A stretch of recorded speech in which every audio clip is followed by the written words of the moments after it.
Election day was 13 days ago.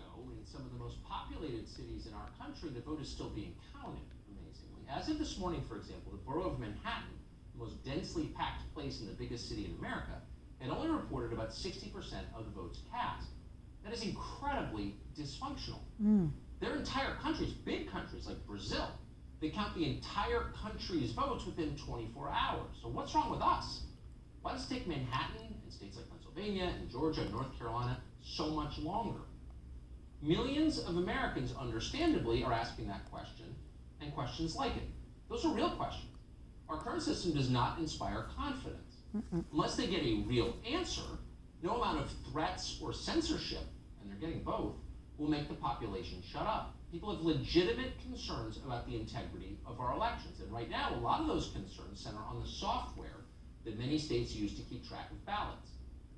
Several Trump campaign attorneys, prominently Sidney Powell, say they have evidence that certain voting software was rigged and that millions of ballots were changed from Donald Trump to Joe Biden. That is a shocking claim, but we do not dismiss it out of hand. We're dealing here on the left with people who support third trimester abortion and BLM riots. So clearly they have no limits by definition. What wouldn't they do? On the other hand, those are very serious charges, and you'd better have evidence if you make those charges. And of course, we were not going to endorse that story before we see the evidence ourselves. We asked SAIT to see that evidence. We haven't yet received it. If it exists, we will see it soon. There's a timeline on this. In Pennsylvania, the deadline to certify the election results is November 23rd. That's a week from today. So legitimate claims of fraud will be proven by then, or they won't be. Right now, though, what's interesting is the total unwillingness of anyone in power even to entertain the idea that there might be something wrong with any of the election software that was used 2 weeks ago. What's weird about that is that worries about election software are not a conspiracy theory, and they're not even partisan. They are long-standing, and they have been widely aired. 4 years ago, CNN told us that scientists were convinced there might have been hacking of the software in the 2016 election. Some computer scientists are privately urging her campaign to ask for a recount in several crucial Rust Belt swing states. Why is that? Because they say Clinton got fewer votes than she should have in critical counties that used specifically electronic voting machines. And those scientists say that there could be a pattern there and that this is potentially explosive, indicating those machines could have been manipulated or hacked. So, to be totally honest about it, a lot of Trump voters laughed at that. I think we laughed at it at this show.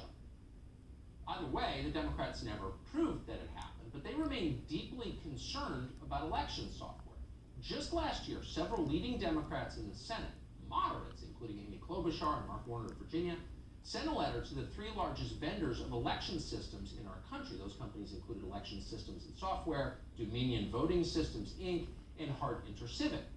The letter the senators sent read this way, quote, "The integrity of our elections is directly tied to the machines we vote on, the products that you make.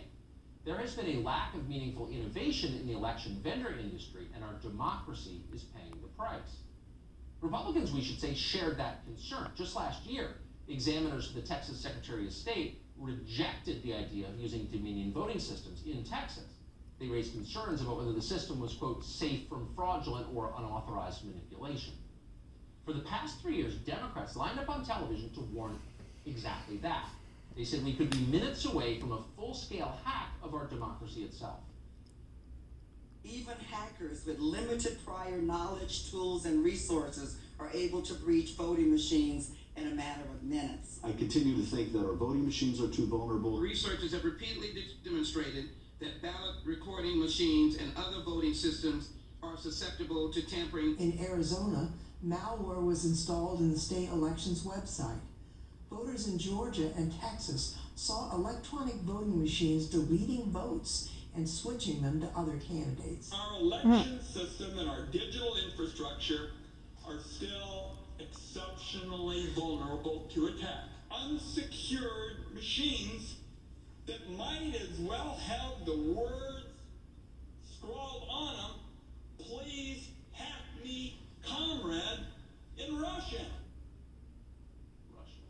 So try to put aside the Russian nonsense. Nothing, by the way, no lie in our lifetimes has so thoroughly degraded confidence in our systems, done more to make the population paranoid and afraid than the Russia lie. And people should be held accountable for that. If they haven't been, they should be. But the point here is that Democrats have been warning about electronic election fraud for a long time, long before Donald Trump showed up. In 2014, for example, the left-wing outlet Vox tweeted that, quote, 68% of Americans think elections are rigged. Ron Klain, who apparently is now set to become the chief of staff to Joe Biden, agreed with that. That's because they are, Klain replied. It's now fair to ask if Ron Klain had a point. And let's get specific in this. Consider the state of Georgia, where the presidential race is currently within about 15,000 votes. Georgia uses Dominion's voting system.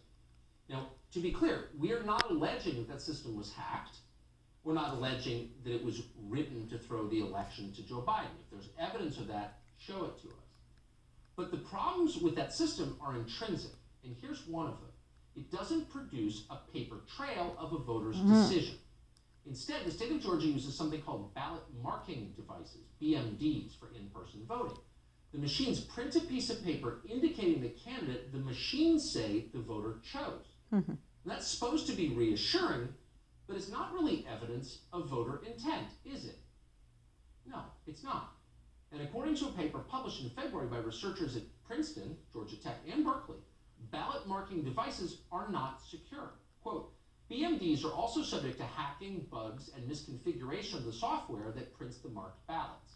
Most voters do not review BMD printed ballots, and those who do often fail to notice when the printed vote is not what they expressed on the touchscreen. There is no action a voter can take to demonstrate to election officials that a BMD altered their expressed votes. End quote. So there's no way to check, and there's nothing you can do about it. Now that's not good. Who thought this up? It requires a level of faith that we no longer have in the United States in our system. We need to change that. By the way, it's not unique to Georgia, and it's not unique to Dominion. Philadelphia County, for example, doesn't use Dominion. That county uses election systems and software's ExpressVote XL. According to a report in Bloomberg News, ExpressVote XL caused chaos in polling stations last year. Quote, in one case, it turned out a candidate that the XL showed getting just 15 votes had won by 1,000. Neither Northampton nor the vendor knew what went wrong. So how'd that happen? Well, it was the software. The software in question was so unreliable that a Berkeley professor called Philip Stark told Bloomberg bluntly that, quote, there's no reason to believe that the paper trail generated by the XL accurately reflects voters' selections. That's still true. It will remain true, no matter how many 32-year-old news reporters pop up on your screen and demand you stop worrying about it because everything is fine and the experts say it's all foolproof and impossible to hack. At best, they've got no idea what they're talking about, and at worst, they're lying. Either way, this is a real problem, no matter who the president is, because increasingly, Americans don't trust technology. And why would they? They've seen Google at work. They know how easily technology can abet corruption, and they know how often it is, which is a lot, every day. The people who thought about this most, election integrity, believe that hand-marked paper ballots are the safest way to vote and inspire the most confidence, which is key for the system to work. Democrats like Ron Wyden, to his credit, have argued for paper ballots for years. And maybe we ought to listen. We need to do something. Something needs to change, and soon. No democracy can survive many more elections like this one. President Obama thinks he's got a solution to declining confidence in our systems. Get big tech to control the news media. Ooh, that's not totalitarian or anything. Settle down, Barack Obama. Candace Owens here to assess that. Also, we've been asked a lot recently about this show's future on this channel, and we'll tell you what it is coming up.